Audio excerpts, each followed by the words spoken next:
Le succès d'ITER peut être un game changer pour l'humanité.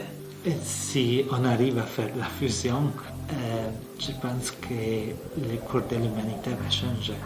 Je m'appelle Paolo Ricci, je suis professeur en physique ici à l'EPFL et je suis aussi directeur de Swiss Plasma Center, qui est le centre de physique de plasma de l'EPFL, mais aussi de toute la Suisse. Comme vous l'avez déjà remarqué à mon accent, je suis d'origine italienne. J'ai fait mes études jusqu'à mon master en Italie. Après, je suis parti vers les États-Unis. Je suis tombé dans le middle of nowhere avec deux expériences qui ont été très formatrices pour moi. J'ai passé quelques années à Los Alamos National Laboratory, donc dans le désert. Et après, je me suis déplacé tout au nord, donc dans la neige et dans le froid de New Hampshire, Dartmouth College. Et après, j'ai eu la chance de venir ici, en Suisse. ITER, c'est l'expérience scientifique la plus importante qu'on a en ce moment sur notre planète.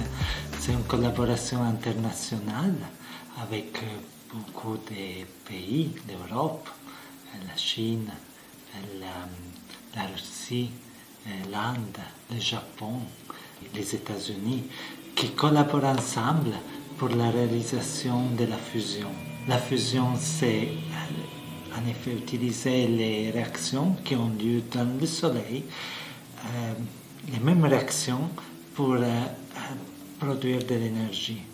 Il s'agit d'une énergie propre, sans émission de gaz à effet de serre.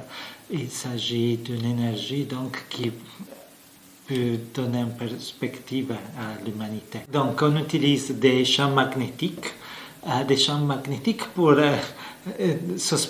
tenir en suspension le plasma. Il n'y aura pas de parois qui arrivent à tenir une matière si chaude comme elle est le plasma dans ITER. Pourquoi on utilise un champ magnétique? Parce qu'à cette température-là, les atomes se cassent, les électrons sont arrachés des noyaux. On se retrouve avec des particules qui sont chargées électriquement. Et comme toutes les particules qui sont chargées électriquement en présence d'un champ magnétique, elles sont sujettes à une force qui s'appelle la force de Lorentz.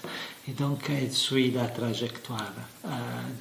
Leur trajectoire suit le champ magnétique. Pour créer ce champ magnétique, on a besoin de bobines énormes. En effet, on utilise des bobines superconductrices qui créent un champ magnétique qui est assez compliqué. Mais l'idée, c'est de donner à ce champ magnétique une forme de donut. Donc, pour éviter de perdre la fin de la ligne de champ. La machine qui les réalise s'appelle le tokamak. Il y a pas mal de tokamaks dans le monde. ITER, c'est le tokamak maintenant qui est en train d'être construit, le plus grand.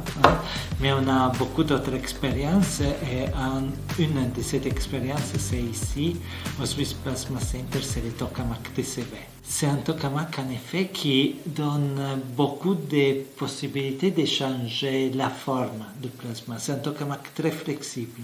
On a beaucoup de bobines.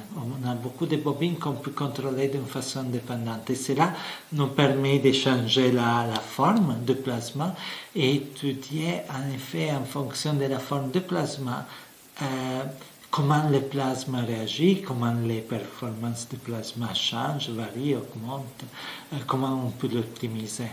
On apprend à contrôler le plasma. Le but d'ITER, c'est vraiment de montrer la faisabilité de la fusion. ITER, c'est moins flexible, mais beaucoup plus performant et plus grand.